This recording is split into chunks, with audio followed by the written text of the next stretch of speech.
नमस्कार आप सभी को। आईबीपीएस पीओ प्रीलिम एग्जाम में पूछे गए अरिथमेटिक क्वेश्चंस का डिस्कशन हम यहाँ पर करेंगे। जो आईबीपीएस एग्जाम होता है उसमें आपको क्वांट सेक्शन के लिए 20 मिनट का टाइम मिलता है। तो अरिथमेटिक वाले सेक्शन में अगर 10 क्वेश्चन पूछे जाते हैं तो उसमें आप ज्यादा से ज्यादा 5-7 मिनट उनके लिए दे सकते हो, बिकॉज 5 मिनट आपको स्पीड मैथ्स के 10 सवालों के लिए भी देने पड़ेंगे। 10 मिनट के आसपास आपको डीआई एंड अदर केसलेट वगैरह जो भी पूछे गए हैं उसके लिए भी देने पड़ेंगे। तो 5-7 मिनट में आप, मुझे लगता है कि 7 से 8 क्वेश्चंस अरिथमेटिक के कर सकते हो अगर आप प्रॉपर अप्रोच के साथ चलते हो। तो मतलब 1 से 2 क्वेश्चन तो आपको छोड़ने ही पड़ेंगे जो कि थोड़े से कैलकुलेटिव होते हैं, राइट। सो यहाँ पर हम अप्रोच सीखेंगे कि कैसे अपने अटेम्प्ट्स को मैक्सिमाइज करें अरिथमेटिक में। देखो, अगर कोई टफ शिफ्ट आती है सो डेफिनेटली उसमें आपको ज्यादा चिंता करने की जरूरत नहीं है। आप उसमें कम क्वेश्चन करके भी ज्यादा मार्क्स अचीव कर सकते हो नॉर्मलाइजेशन के थ्रू, राइट। सो हम जितना ज्यादा कर सकते हैं उतना ज्यादा करने की कोशिश करेंगे। तो आपके अगर कॉन्सेप्ट क्लियर है, स्पीड आपकी अच्छी है, तो मुझे लगता है कि आप 5-6 मिनट में 7-8 क्वेश्चंस कर सकते हैं। तो कैसे करेंगे, जैसे कि हम इसी साल पूछे गए एक पर्टिकुलर शिफ्ट के क्वेश्चन देखते हैं, है ना। बहुत ज्यादा टफ क्वेश्चन नहीं है अगर आपके कॉन्सेप्ट क्लियर है तो। अगर कॉन्सेप्ट क्लियर नहीं है तो यही सवाल आपको टफ भी लग सकते हैं, टाइम कंज्यूमिंग भी लग सकते हैं। जैसे ये सवाल देखो, ABC together can do a work in 4 days, B alone can do the work in 24 days, efficiency of C is 300% more than B. तो मैंने आपको हमेशा बताया कि जहां पर एफिशिएंसी का रिलेशन दिया गया हो वहीं से सवाल को सॉल्व करना शुरू करना है। तो सी की एफिशिएंसी 300% ज्यादा है बी से, तो बी की एफिशिएंसी अगर मैं 1 मानूंगा तो सी की एफिशिएंसी 4 हो जाएगी, बिकॉज 300% ज्यादा का मतलब होता है 4 गुना, राइट। और बोला है कि बी अकेला काम को 24 दिन में कर सकता है। भाई बी एक दिन में 1 यूनिट काम कर रहा है, तो 24 दिन में कितना काम करेगा? 24 यूनिट। मतलब मेरे पास जो टोटल वर्क हो गया ना वो 24 यूनिट हो गया। और एबीसी मिलकर इस काम को 4 दिन में कर सकते हैं, मतलब A plus B plus C. Now what is B plus C? 5। 4 दिन में कर सकते हैं, मतलब इनकी जो टोटल कैपेसिटी हो गई वो वर्क अपॉन टाइम 24/4 यानी कि 6 हो गई। तो ए की कैपेसिटी कितनी हो जाएगी? 1 हो जाएगी।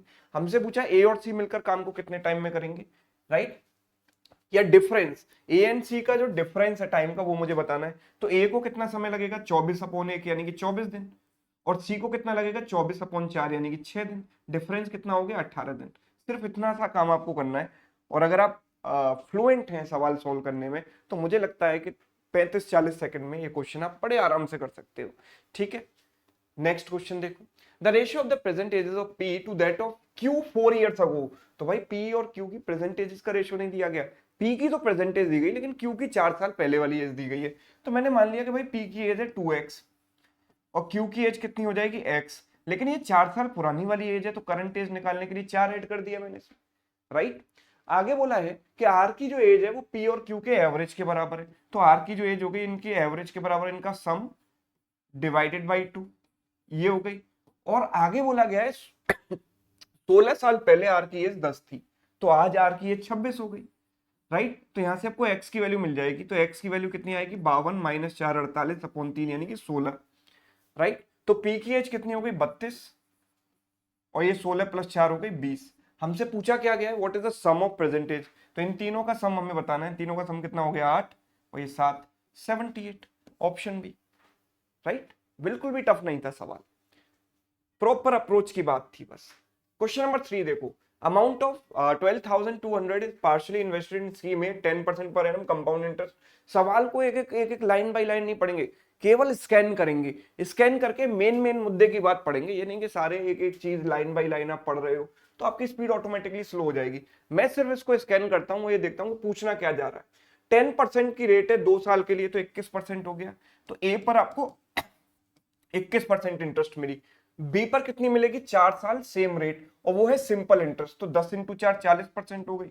तो बी पर आपको मिली 40%। और ए और बी पर क्या मिलती है आपको? इक्वल इक्वल इंटरेस्ट मिलती है ना। इंटरेस्ट अमाउंट इज इक्वल, तो 1:1 का रेशियो हो गया। मतलब ए और बी में जो पैसा इन्वेस्ट किया उसका रेशियो कितना हो गया? 40:21।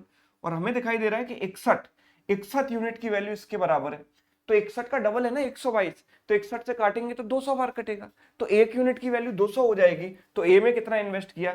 40 × 200 कर दो बस। 40 × 200 कितना हो जाएगा? 8,000 रुपए। Option D, done. चलिए आगे देखिए, एबीसी ने बिजनेस स्टार्ट किया 12,000 12,000 8,000। मुझे रेशियो से मतलब है, इन वैल्यू से क्या मतलब है? 4 से काटूंगा 3 बार, 4 से काटूंगा 3 बार, 4 से काटूंगा 2 बार, 3:2 इनका रेशियो हो गया। बी ने सिर्फ एक्स मंथ के लिए इन्वेस्ट किया और C left X month before the year, तो सी ने इन्वेस्ट किया 12 माइनस एक्स मंथ के लिए। अच्छा, ए तो छोड़कर गए ही नहीं, तो मतलब ए ने पूरे 12 महीने के लिए इन्वेस्ट किया है, राइट।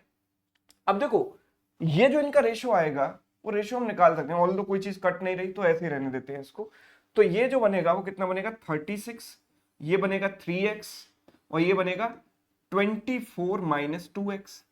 ठीक है, अब आप ये देखो कि मुझे ए का प्रॉफिट शेयर दिया गया 1800 और टोटल प्रॉफिट इतना है, तो ए का प्रॉफिट शेयर है 1800, तो बी प्लस सी का कितना हो जाएगा? 18 ही लिखूंगा मैं सिर्फ। बी प्लस सी का कितना हो जाएगा? 32 माइनस 18 यानी कि 14। ये बी प्लस सी हो गया। तो ए की वैल्यू कितनी है? 36 और बी प्लस सी कितना होगा? इन दोनों का सम। इन दोनों का सम कितना होगा? x plus 24, right. 18 से गया 2 बार, 14 इंटू 2 28, 28 माइनस 24 यानी x की वैल्यू आ गई 4। पूछा क्या गया है? x की वैल्यू। आंसर हो गया ऑप्शन डी। तो ये भी डुएबल क्वेश्चन था। आगे देखेंगे। Train A crosses 230 metre long platform in 29 seconds, train B crosses 150 metre long platform 24 second, train B having length 450 metre. अब देखो यहाँ पर ट्रेन ए भी दी गई है, बी भी दी गई है, पोल को क्रॉस करने का समय भी दिया गया है, उनकी स्पीड भी होगी, लेंथ भी होगी, प्लेटफॉर्म की लेंथ भी होगी, बहुत सारे पैरामीटर है। मतलब ये जो सवाल है ना वो टाइम कंज्यूमिंग है। This is time taking question. देखते ही मुझे समझ आ रहा है कि टाइम टेकिंग होगा, तो मैं एग्जाम में इस क्वेश्चन को क्या करूंगा? स्किप करूंगा, राइट। अगर आपने स्किप नहीं किया तो 2 मिनट तो यही सवाल खा जाएगा, राइट। तो इफेक्टिव स्ट्रेटजी ये है कि आप इस सवाल को देखते ही स्किप कर दो, है ना। ऑल्दो हम एंड में इसको सॉल्व कर लेंगे, फिलहाल नहीं कर रहे हैं। Ratio of the speed of boat in still water to the speed of the boat upstream is 4:3। Still water में बोट की स्पीड होती है x और अपस्ट्रीम स्पीड होती है x माइनस वाई। इसका जो रेशियो है 4:3 है। अब आप देख पा रहे हो कि x की वैल्यू 4 है तो y की वैल्यू 1 होनी चाहिए, तभी तो 4 माइनस 1 3 आएगा। मतलब x की वैल्यू 4, y की वैल्यू 1। तो डाउनस्ट्रीम और अपस्ट्रीम का रेशियो क्या हो गया? हम कह पा रहे हैं डाउनस्ट्रीम स्पीड होगी 5 यूनिट, तो अपस्ट्रीम स्पीड होगी 4 माइनस 1 3 यूनिट। डन। आगे बोला है boat covers 560 kilometre in 7 hours in downstream, यानी डाउनस्ट्रीम स्पीड क्या हो गई? डिस्टेंस अपॉन टाइम यानी 80। तो डाउनस्ट्रीम स्पीड हो गई 80, तो इसका 16 गुना है, तो ये 16 इंटू 3 48 हो जाएगा। अपस्ट्रीम स्पीड 48 हो गई। बोला है find the time taken by boat to cover 480 kilometre distance in upstream. तो 48 की स्पीड से चलेगी तो 480 किलोमीटर चलने में 10 ही घंटे लगेंगे। आंसर हो गया 10 आवर्स, ऑप्शन डन। नेक्स्ट देखिए। Article is marked 60% above the cost price when he allows 40% discount. एक वेरिएबल बेस्ड सवाल भी पूछा गया है। वेरिएबल देख के घबराने की जरूरत क्या है, सवाल तो छोटा है ना, कर सकते हैं। 60% ऊपर मार्क किया, मतलब 100 रुपए की चीज को 160 पर मार्क किया। फिर हमने डिस्काउंट दिया 40% का, तो 28% का प्रॉफिट हुआ, मतलब 128 में हमने इसको बेचा। तो डिस्काउंट कितना है? इन दोनों का डिफरेंस, इन दोनों का डिफरेंस कितना? 32 रुपए। तो यहाँ 32 का डिस्काउंट दिया गया है। सेकंड केस में अगर वो 60% डिस्काउंट देता है, मतलब 100 रुपए की चीज है 160 पर मार्क करता है, तो अगर देखो 4D की वैल्यू 32 है तो 6D की वैल्यू क्या होगी? तो आप ये देखो 4D बराबर 32, तो D बराबर हो गया 8, D बराबर 8 तो 8 इंटू चाहिए 48 हो गया, 48 माइनस कर दो 112 आ गया। तो यहाँ पर प्रॉफिट कितना होगा? 12% का प्रॉफिट हो रहा है। Option A. कितना सिंपल सवाल है, कर सकते हैं आराम से 30 सेकंड में। अगला देखो।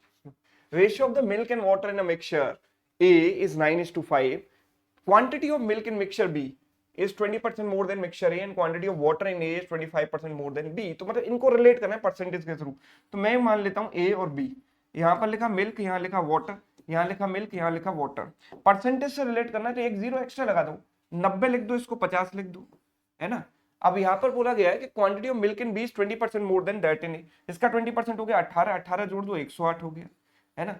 और water in A is 25% more than that in B, मतलब इनका जो रेशियो 25% मोर, मतलब ये 4 यूनिट है तो ये 5 यूनिट होगा।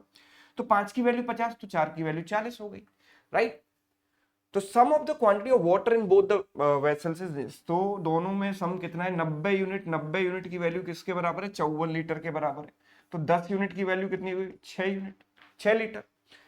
Total quantity of mixture in A, total quantity इसमें कितनी है? 140 यूनिट। तो इसका 14 गुना हो गया, 14 से मल्टीप्लाई कर तो 84 litre, 84 litre. Done, option C. बस इतना ही काम करना था, कर सकते हैं आराम से। अगला देखो। Average weight of 24 boys and 6 girls in a class is 40 kg. Weight of all the girls is excluded. The weight of the class reduced by 4 kg. Find the average weight of all the 6 girls. तो ये सवाल उनके लिए जिनके concept एकदम crystal clear है average के. तो इस सवाल को कैसे करेंगे? देखो बॉयज एंड गर्ल्स का जो एवरेज है वो 4:1 है. ये बॉयज और ये girls, right, sorry not average, number of persons. ये 24 है, ये 6 है, तो इनका रेशियो क्या है? 4:1. हमें इनके रेशियो से मतलब है, एक्चुअल वैल्यू से मतलब ही नहीं है, राइट. तो मैं कह रहा हूं कि देखो टोटल इन पूरी क्लास का जो एवरेज है, मतलब जब मैं मिक्स करता हूं ना तो एवरेज आता है 40. और जब यहां से गर्ल्स को आप एक्सक्लूड कर दोगे, है ना, जब आप गर्ल्स को हटा दोगे ना तो सिर्फ बचेंगे बॉयज, राइट. तो बॉयज का एवरेज कितना हो जाएगा? 4 कम हो जाएगा इससे. तो इससे 4 कम यानी सिर्फ बॉयज का एवरेज कितना हो जाएगा? 36, राइट. अब इसको x मान लो और एलिगेशन लगाकर आप x की वैल्यू निकाल सकते हो, गर्ल्स का एवरेज आ जाएगा. और उससे भी आसान डेविएशन मेथड लगाओ ना. देखो यहां पर कितना कम है? 4 कम है. 4 इंटू 4 नेट डेविएशन हो जाएगा 16, है ना. 4 बॉयज हैं तो नेट डेविएशन 16 हो गया. तो यहाँ कितना होना चाहिए? +16. तो एक ही गर्ल है तो +16 कर दो, यहाँ पर 56 आना चाहिए, right. Option B done. Alligation से बहुत आराम से कर सकते थे. अगला सवाल देखो. Ratio of the area of the square to the area of rectangle is 3:2. Side of the square is equal to length of rectangle. ठीक है, area of the square is, देखो side of the square is equal to length of rectangle. Area of the square is side square और area of rectangle is L into B and this ratio is 3/2, right. अब देखो length और side बराबर है तो इससे cancel हो गया, राइट. सो हम कह सकते हैं कि लेंथ और ब्रेथ का रेशियो हो गया 3x and let's suppose this is 2x. ए की वैल्यू अगर 3x है तो लेंथ की वैल्यू भी 3x होगी, right. Perimeter of rectangle is 40. Perimeter क्या होता है? 2 into L plus B. What is L plus B? 5x and this is equal to 40. इससे गया ये 4 बार, तो x की वैल्यू हो गई 4. आगे क्या बोला है? Find the breadth of rectangle. तो breadth of rectangle was 2x, तो 2 into 4 कितना हो जाएगा? 8. Option B. 10 सवाल ये पूछे गए थे. अगर आप इस अप्रोच से चलते, क्रिस्टल क्लियर कॉन्सेप्ट लेकर जाते पेपर में, तो बस इतनी इतनी इतनी इतनी सी कैलकुलेशन के साथ आप सारे सवाल कर सकते थे, सिर्फ एक को छोड़कर. एक पर्टिकुलर शिफ्ट के सवाल है ये, तो एक सवाल इसको छोड़कर तो आप सारे कर ही सकते थे ना. अब चलो ये भी देख ही लेते हैं, है ना. इसको हम कैसे करेंगे? ऑल्दो इसको एग्जाम में स्किप करना है, लेकिन अभी फिलहाल के लिए देख लेते हैं. Train A crosses 230 metre long platform in 29 seconds. तो यहां पर आएगा length of train A plus length of platform 230, है ना, और divided by speed of train A and time लगता है कितना? 29 seconds, right. Train B crosses 150 metre long platform in 24 seconds. ठीक है. अच्छा, train B having length of 450 metre crosses train A in 1. अच्छा, ट्रेन बी की मुझे लेंथ दी गई है, राइट. तो यहां से मैं स्पीड ऑफ ट्रेन बी निकाल सकता हूं. देखो मुझे पता है कि length of train B is 450, तो लेंथ अपनी लेंथ के बराबर चलेगी प्लस प्लेटफॉर्म की लेंथ कितनी है? 150 मीटर, है ना. और टाइम लेती है कितना इसको क्रॉस करने में? 24 सेकेंड, राइट. तो ये हो जाएगी स्पीड. स्पीड बराबर डिस्टेंस अपॉन टाइम. तो 600 अपॉन 24 कितना हो गया? 25 बार कटेगा, तो 25 मीटर पर सेकेंड. ये ट्रेन बी की स्पीड आ गई, राइट. अच्छा, ट्रेन बी ट्रेन ए को क्रॉस करती है while running in the same direction. कितने टाइम में क्रॉस करती है? 160 सेकंड में.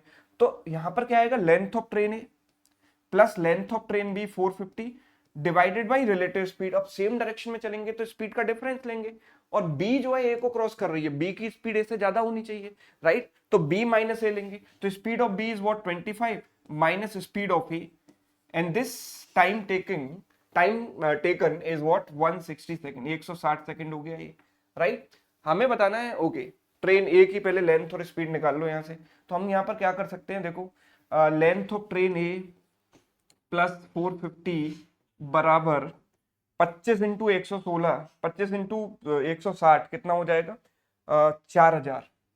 ठीक है, ये हो गया 4000 minus 160 into speed of A. ठीक है, so we can say कि speed of length of A equals to, इसमें से 450 माइनस करेंगे तो कितना आएगा? 3550 minus 160 into length of A, right. तो इस वैल्यू को, लेंथ ऑफ ए की वैल्यू को हम यहां पर रखेंगे और फिर इसको सॉल्व करेंगे, because we will have only one variable, right. A की वेरिएबल हमको मिलेगा यहाँ पर, ठीक है. एक सिंगल वेरिएबल में सारी चीजें आ जाएंगी.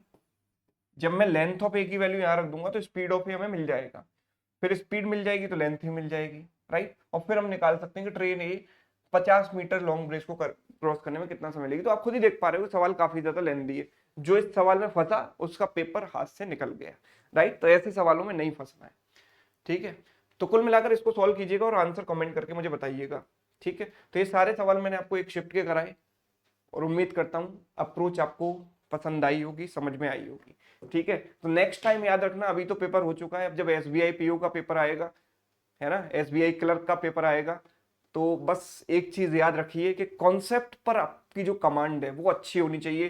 क्वेश्चन स्कैन करते ही आपको समझ आ जाना चाहिए कि इसमें पूछना क्या चाह रहा है और क्या इसमें स्टेप्स होंगे, और ये चीज आएगी सिर्फ प्रैक्टिस से, है ना। बाकी इधर उधर की चीजों में दिमाग लगाने से कोई फायदा नहीं है कि कट ऑफ कितनी जाएगी, एक्सपेक्टेड कट ऑफ क्या है, क्या होगा, क्या एनालिसिस है, इससे कोई फर्क नहीं पड़ता, है ना। फर्क इससे पड़ता है कि आपने पेपर कैसा किया है, और जो पेपर आपने किया है वो हो चुका है, अब ज्यादा मत सोचो उसके बारे में, राइट। अब नेक्स्ट एग्जाम के बारे में सोचो कि नेक्स्ट एग्जाम में मुझे इतना पढ़ना है, इतना पढ़ना है कि ये जो 10 क्वेश्चन अगर अरिथमेटिक के प्री एग्जाम में पूछे जाएं तो 5 मिनट में उन्हें करने में कैपेबल हूं, ठीक। Thank you so much.